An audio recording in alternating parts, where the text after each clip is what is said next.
Welcome to Paranormal Pages. Let's get straight into the true scary stories. Story 1. The Shadow That Stalks. I always hated the mornings. There was something unsettling about the quiet before the world fully woke up, a stillness that felt too perfect. This morning, though, it wasn't the silence that bothered me. It was the way my shadow looked as I stepped out of bed. The dim light from the window cast it across the floor, stretching unnaturally long, like a smudge on a painting that didn't belong. I rubbed my eyes, blaming it on sleep deprivation, and shook off the nagging discomfort. My morning routine was the same as always: coffee, a quick shower, and scrolling through my phone as I got dressed. But no matter where I stood, my shadow followed me with an odd lag, as if it were resisting the light's demand to mirror my movements. I ignored it, trying to focus on the mundane tasks of the day. As I poured my coffee, I couldn't help but notice how my shadow seemed thicker, almost darker than usual. It clung to the walls like it had weight, substance. But it was just a trick of the light, surely. Shadows were just the absence of light, nothing more. By noon, I could no longer dismiss the unsettling feeling that had been growing in the pit of my stomach. Something was wrong. I was sitting at my desk, staring blankly at the screen, when I caught sight of it again. The sun had shifted, casting my shadow in a perfect outline against the wall. Only now, it wasn't connected to me at all. I blinked, my heart skipping a beat as I realized the horrifying truth: it had detached. Panic set in as I stood up, waving my arms frantically. The shadow didn't mimic my movements. Instead, it remained still, pressed flat against the wall like a grotesque caricature of my form. I felt cold all over, a chill that ran deeper than the air conditioning in my office. It was watching me. There was no other way to describe it. I could feel its eyes, or whatever a shadow uses to see, boring into me. My mouth went dry, and I stumbled backward, knocking over my chair in the process. What the hell is happening? I whispered to myself, the words barely escaping my lips. My voice sounded alien in the oppressive silence that had enveloped the room. I knew I should call someone, anyone, but who could I tell? What would I even say? I was losing my mind, that much was clear. But the shadow, it was real. And it was separate from me. I backed out of the room, keeping my eyes locked on the wall where the shadow remained fixed, unmoving.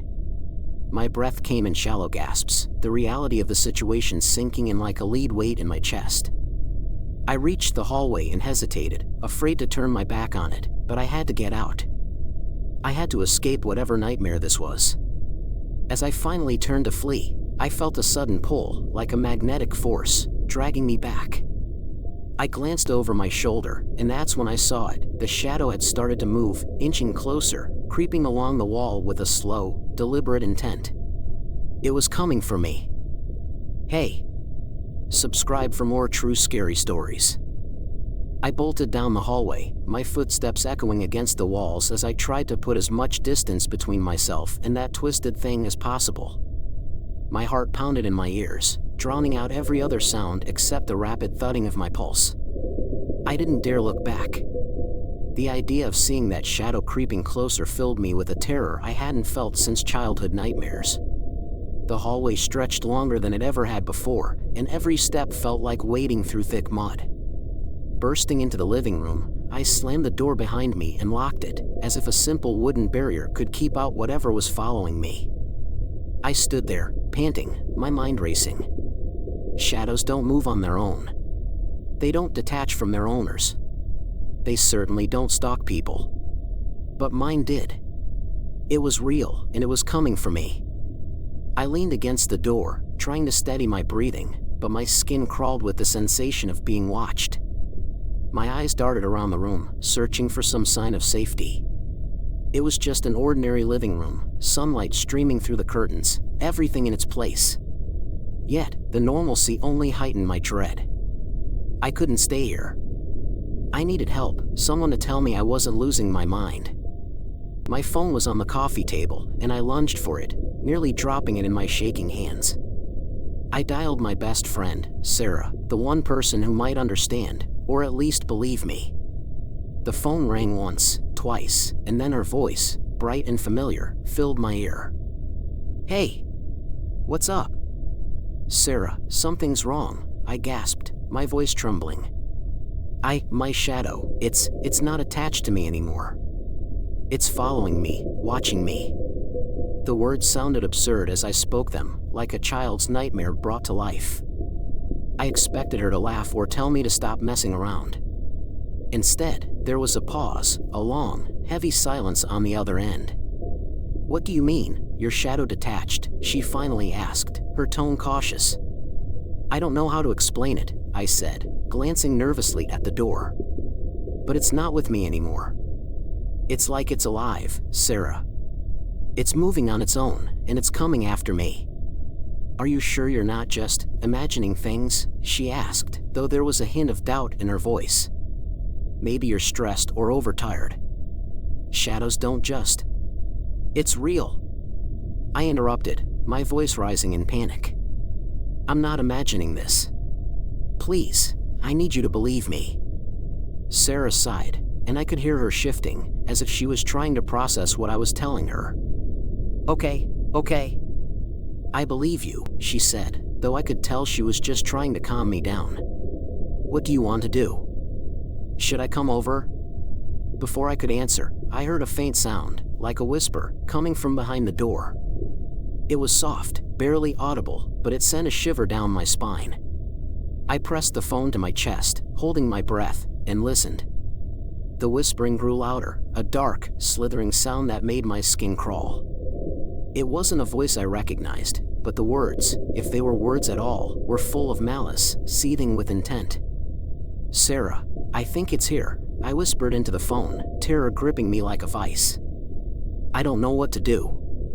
"Get out of the house," she urged, her voice now as frantic as mine. "Run, go to a public place, somewhere with lots of people. I'll meet you there."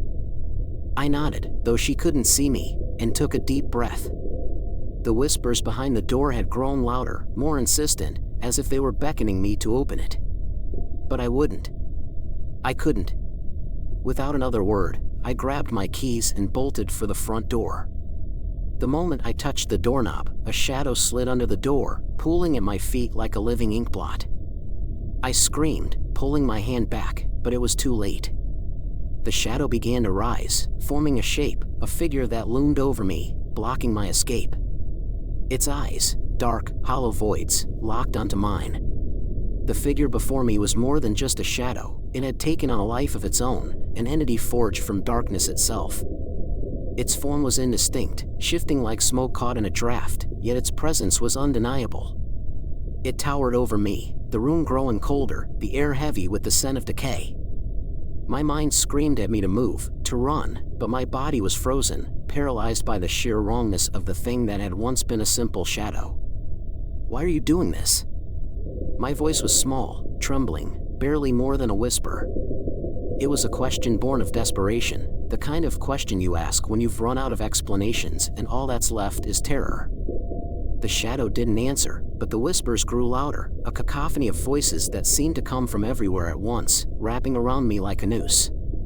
They weren't in any language I recognized, more like the echo of thoughts too dark to comprehend. The shadow moved closer, its edges seeping into the floor, the walls, everything it touched blackening as if stained by its presence. I backed away, tripping over the coffee table and falling to the floor. The phone slipped from my hand, clattering away as the shadow loomed over me, those empty eyes consuming every ounce of light. I was sure this was the end, that this thing would swallow me whole, and I would disappear into the darkness forever. But then, something inside me snapped. Maybe it was the primal urge to survive, or maybe it was the realization that I couldn't just lie there and let this happen. My fear turned into a desperate rage. I grabbed the nearest object, a lamp, and hurled it at the shadow. The lamp passed through it, shattering against the wall, but the shadow didn't even flinch. It was like trying to fight smoke with your fists, utterly futile. "Leave me alone!" I screamed, scrambling to my feet and grabbing another object, a book this time, hurling it at the dark mass. But nothing stopped it. The shadow surged forward, and I felt its cold touch on my skin, like icy fingers wrapping around my wrist. Pain shot through my arm, and I cried out, yanking myself free. But the shadow had marked me. Black tendrils of darkness spread from where it had touched, like frostbite, numbing my hand and creeping up my arm. My vision blurred as panic set in. I stumbled toward the door, my body sluggish, the dark tendrils spreading, pulling me down. With a last burst of strength, I flung the door open and threw myself outside. I hit the ground hard, rolling across the concrete as sunlight washed over me. The shadow recoiled, shrinking back into the doorway, unable to follow me into the light. For a moment, I thought I was safe. But the relief was short-lived. My arm still throbbed with pain, the tendrils of darkness creeping ever upward. I clutched at it, trying to rub it away, but it was like trying to erase ink that had soaked into the skin. The light outside should have made the shadow disappear, but it was as if it had burned itself into me, leaving a permanent mark. I looked back at the open door, where the shadow hovered just beyond the threshold, waiting. Watching.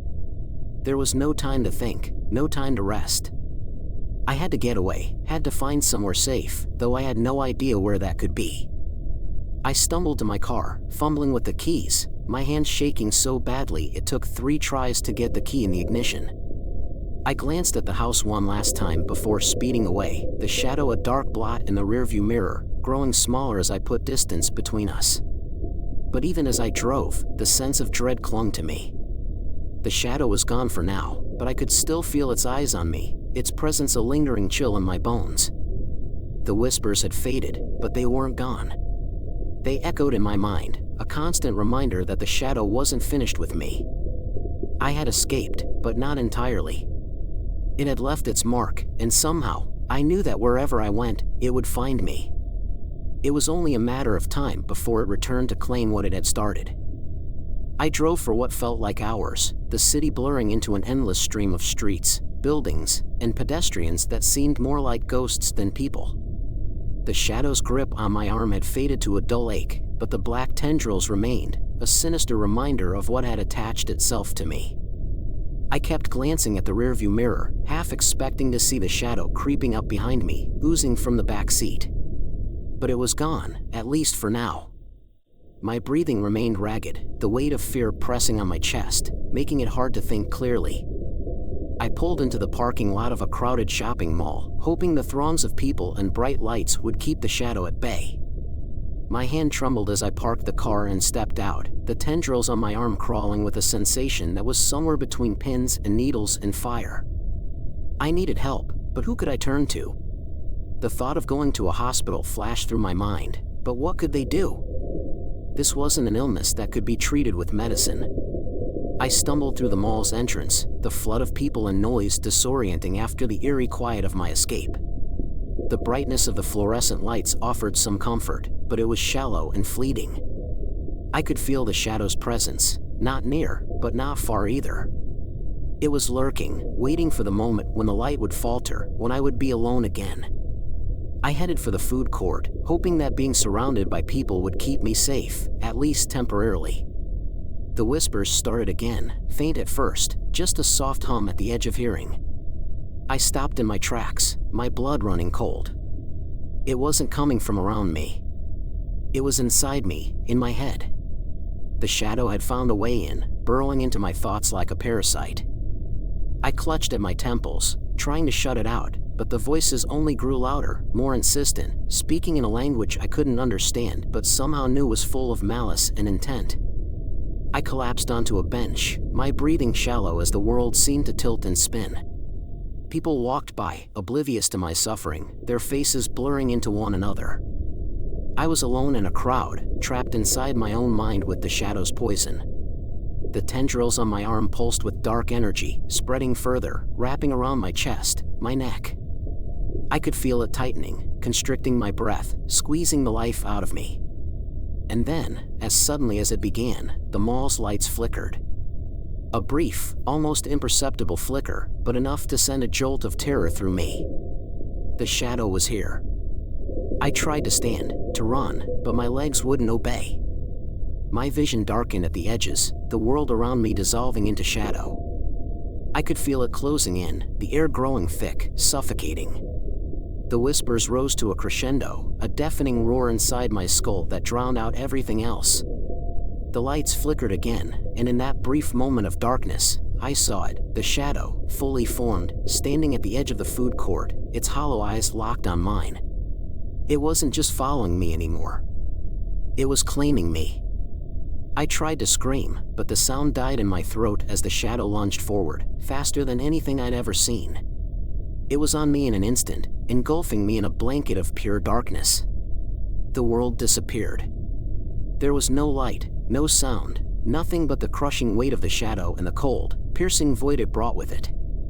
I could feel it seeping into my skin, merging with me, becoming a part of me. My heart pounded desperately, but I knew it was futile. The shadow wasn't just taking my body. It was taking my soul.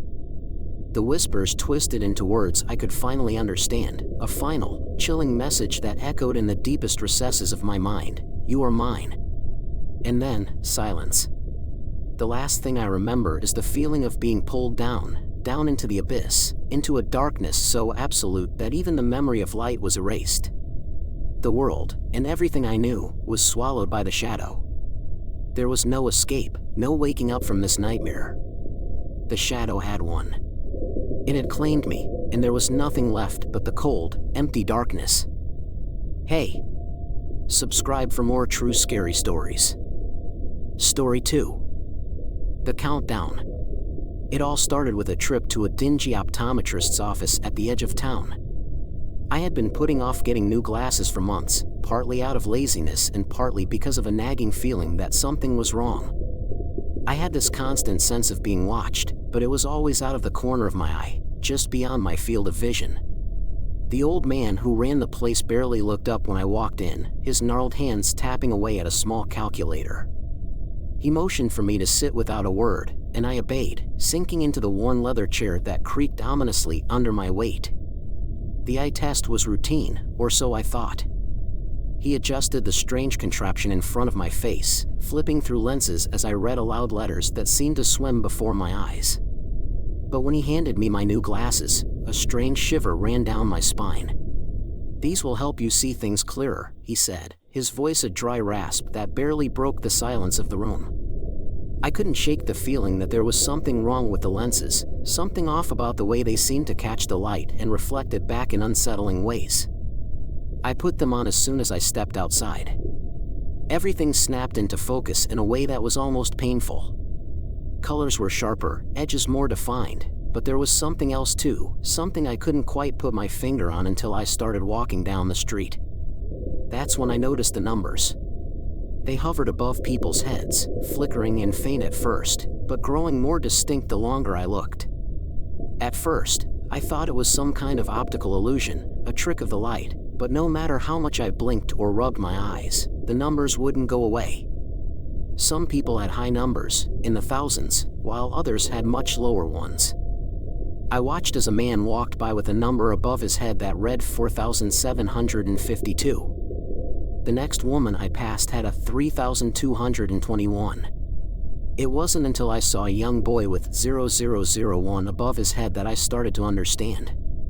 My heart pounded in my chest as I followed him, too afraid to look away, as if the act of watching might somehow change what I was seeing. He turned the corner, and as I ran to catch up, I heard the screech of tires and the sickening thud of metal meeting flesh. By the time I rounded the corner, the boy was lying in the street, a pool of dark red spreading out from beneath him, his number now 0000. The realization hit me like a ton of bricks. These weren't just numbers, they were countdowns. Countdown to what? Death? Something worse? I didn't want to believe it, but the evidence was right in front of me, lying in the gutter with glassy eyes that stared at nothing. Panic surged through me as I turned and ran, my mind racing faster than my feet could carry me. I made it home without looking at another soul, locking the door behind me as if that could somehow keep the numbers out. But I wasn't safe, not even in my own home. When I finally had the courage to look in the mirror, my heart nearly stopped. Above my own reflection was a number, 1,453, and as I watched, it ticked down to 1,452. I stumbled back, my breath catching in my throat as the implications hit me like a cold wave. My time was running out. And it was running out fast. Panic became my constant companion in the days that followed. Every waking moment was spent staring at the numbers above my head, obsessively watching them tick down. I barely left my apartment, too terrified of seeing the countdowns on others. When I did venture out, it was only for essentials, but even then, the numbers haunted me. I couldn't look people in the eye, couldn't stand the pity I felt when I saw someone with a low number. I'd watch them go about their lives, unaware that their time was slipping away, and wonder if there was something I should do, if there was anything I could do. But what could I say? "Excuse me, sir, you're going to die in 12 hours, 27 minutes, and 40 seconds? I started avoiding people altogether, taking the long way around corners, crossing the street when I saw someone coming toward me. But no matter what I did, I couldn't escape the truth staring back at me every time I caught my reflection. The number above my head was relentless, counting down with a steady, unyielding pace. As the days passed, the fear settled into something darker, an all-consuming dread that gnawed at my sanity. I began to notice other changes too. Shadows that weren't there before seemed to linger at the edges of my vision, shapes that moved just out of sight. At night, I'd wake to the sound of whispering, faint but persistent, like the murmur of voices just outside my bedroom door. I tried to tell myself it was all in my head, that the stress was getting to me, but deep down, I knew something was terribly wrong. The glasses, those cursed lenses that had shown me the numbers, were doing something to me, changing the way I saw the world, maybe even changing me. The only person I confided in was my friend Mark, a man I'd known since childhood. Mark was a skeptic, always looking for a rational explanation, but even he was shaken when I showed him the glasses. He tried them on, his brow furrowing as he scanned the room, but when he took them off, he shook his head.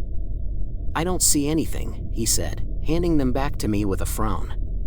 "Are you sure you're okay? Maybe you should see someone, talk to a professional." But I knew what I had seen. I wasn't crazy, at least, I didn't think I was.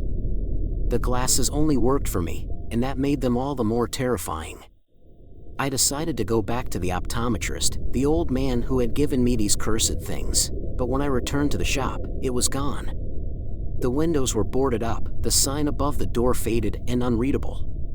It was as if the place had never existed, and I was left standing in the middle of the street, clutching my glasses like a lifeline. The days turned into a blur, the numbers above my head dwindling with every passing hour. I became obsessed with trying to figure out what they meant, why this was happening to me. I pored over old books, scoured the internet for any mention of countdowns or cursed objects, but I found nothing. My sleep was plagued by nightmares, visions of faceless figures with numbers carved into their skin, of dark rooms filled with clocks that ticked down in sync with the numbers above my head. Then, one night, as the countdown reached 7:52, I saw something that chilled me to the bone. I was sitting on my couch, staring blankly at the television, when I felt it, a presence in the room with me. Slowly, I turned my head, and there, standing in the corner, was a figure. Its form was indistinct, wrapped in shadows that seemed to cling to it like a second skin, but I could see its eyes, glowing a sickly yellow through the darkness. Above its head was a number, 0000. I couldn't move, couldn't breathe as it took a step toward me, its form shifting like smoke in the dim light. "It's almost time," it whispered, its voice a raspy echo that seemed to come from everywhere and nowhere all at once. I bolted from the room, my heart pounding in my chest, but I could feel it following me, its presence heavy in the air. The numbers continued to tick down, relentless, merciless. And the closer they got to 0, the closer the figure seemed to get. I didn't sleep that night. How could I? Every time I closed my eyes, I could feel the shadowy figure looming closer, its glowing eyes burning through the darkness. I kept every light in the apartment on, but the shadows still seemed to stretch and creep along the walls, distorting the familiar into something terrifying. The countdown continued, every tick of the numbers hammering into my mind like a death knell. 7:24. 7:23. 7:22. I tried to push the thoughts away, to convince myself it was all some horrific hallucination, but deep down, I knew this was real. Morning came, but it brought no relief. I wandered through my day like a ghost, haunted by the figure that had invaded my life. At work, I couldn't focus. The numbers above my coworkers' heads made me sick with dread. I avoided their questions, deflected their concern with hollow reassurances, and every spare moment I had, I was checking my own reflection, watching the countdown with a kind of morbid fascination. The shadow wasn't there in the daylight, but I could feel it, lurking at the edges of my mind, waiting for the sun to set. Desperation drove me back to Mark's place that evening. He was the only person who might understand, the only one I trusted to help me make sense of this nightmare. As soon as he opened the door, I could see the concern in his eyes, but it was mixed with something else, fear. "You look terrible," he said, ushering me inside. "What's going on?"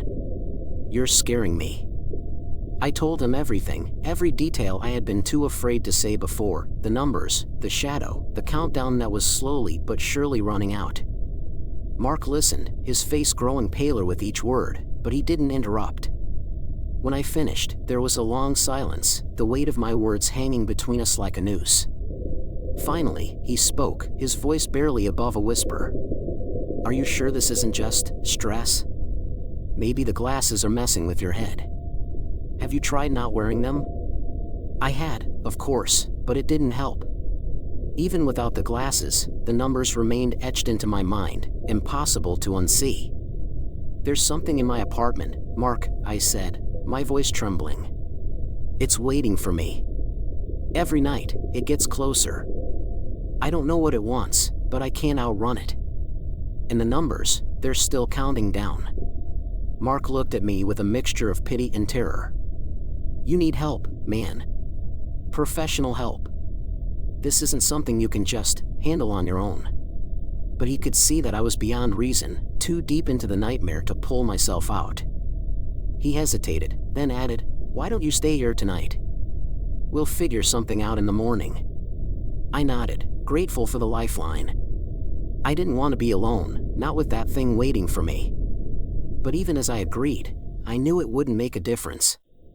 The shadow wasn't just tied to my apartment, it was tied to me. And no matter where I went, it would follow. Still, I took up Mark's offer, hoping that maybe, just maybe, the presence of another person would keep the darkness at bay. That night, I lay on the couch in Mark's living room, staring at the ceiling. Mark had given me a blanket, but it felt like a flimsy shield against the creeping terror that gnawed at my mind. I checked the numbers again, 7:01. Time was slipping away. I forced myself to close my eyes, but sleep was impossible.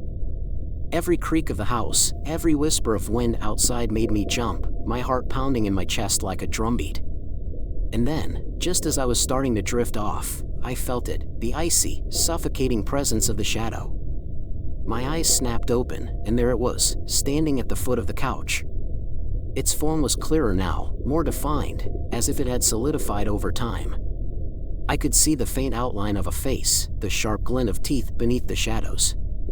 The number 0000 hovered above its head, glowing a sickly yellow.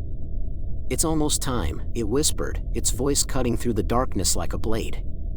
I tried to scream, to call for Mark, but no sound came out. The shadow moved closer, its eyes locking onto mine, and I knew this was the end. In that moment, as the shadow loomed over me, I thought my heart would stop from sheer terror. My entire body was paralyzed, as if the air around me had turned to ice. I could feel the presence of the shadow pressing down on me, suffocating me with the weight of inevitability. Its eyes, those glowing orbs of sickly yellow, seemed to pull me in, dragging me closer to whatever horrific fate awaited at the end of my countdown. My mind screamed for me to move, to run, but my body wouldn't obey. All I could do was watch as the numbers above my head ticked down, every second feeling like a lifetime. "Mark," I managed to gasp, finally finding my voice. But my friend didn't respond. I could see him, slumped over in the armchair across the room, his chest rising and falling in the steady rhythm of sleep. He was oblivious to the terror that was consuming me. The shadow was so close now that I could feel its cold breath on my face, smell the faint, rotting stench that seemed to emanate from it.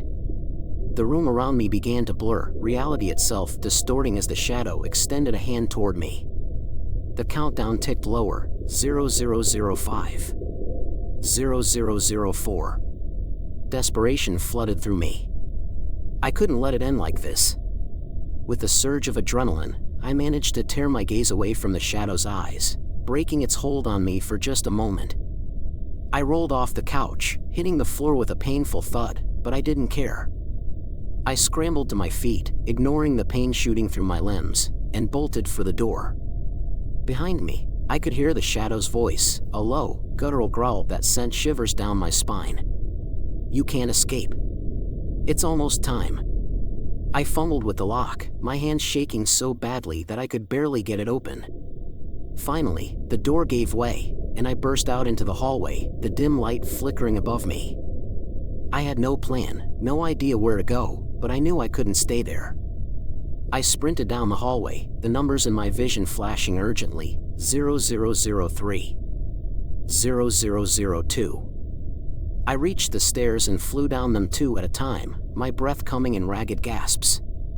The building was eerily silent, the only sound my pounding footsteps and the echo of my own heartbeat in my ears. I hit the lobby, the cold night air rushing in as I pushed through the front doors. The street outside was deserted, the streetlights casting long, ominous shadows that seemed to dance at the edges of my vision. But the shadow wasn't done with me, not yet.